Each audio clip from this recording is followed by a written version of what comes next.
সবাইকে সংবাদ এক নজরে স্বাগত। সাথে আছে আমি সোনিয়া ইসলাম।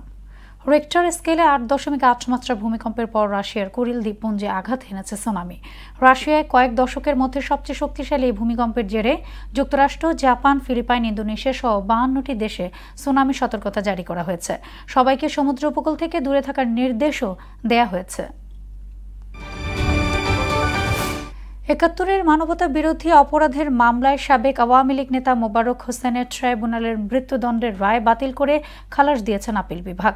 প্রধান বিচারপতি সৈয়দ রেফাত আহমেদের নেতৃত্বাধীন 5 বিচারপতির আপিল বেঞ্চ আজ এই আদেশ দেন। এর আগে মুক্তিযুদ্ধে মানবতা বিরোধী অপরাধের দায়ে তাকে মৃত্যুদণ্ড দেন ট্রাইব্যুনাল।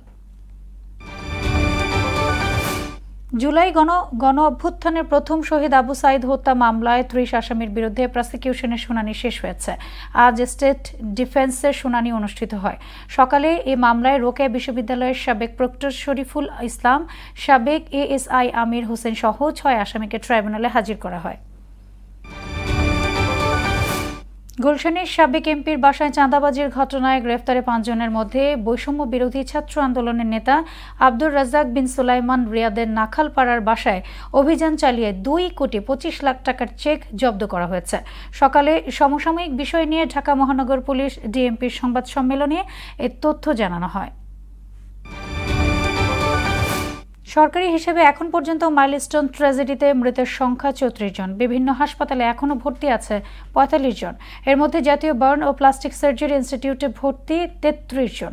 এদিকে ওই ঘটনায় প্রত্যক্ষদর্শী শিশুদের মানসিক স্বাস্থ্য উন্নয়ন কাউন্সেলিং করার পরামর্শ দিয়েছেন বিদেশি বিশেষজ্ঞ চিকিৎসকরা।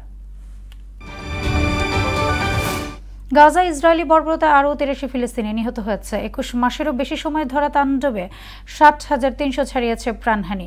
এদিকে উপত্যকাটিতে চলমান নাগরিক বিপর্যয়ে পরিবর্তন না এলে আগামী সেপ্টেম্বরে জাতিসংঘের সাধারণ অধিবেশনের আগেই ফিলিস্তিনকে রাষ্ট্র হিসেবে স্বীকৃতি দেবে যুক্তরাজ্য। এ ছিল সংবাদ এক নজরে। সবশেষ খবর সবার আগে জানতে মোহনার সাথেই থাকুন। এতক্ষণ সঙ্গে থাকার জন্য ধন্যবাদ সবাইকে।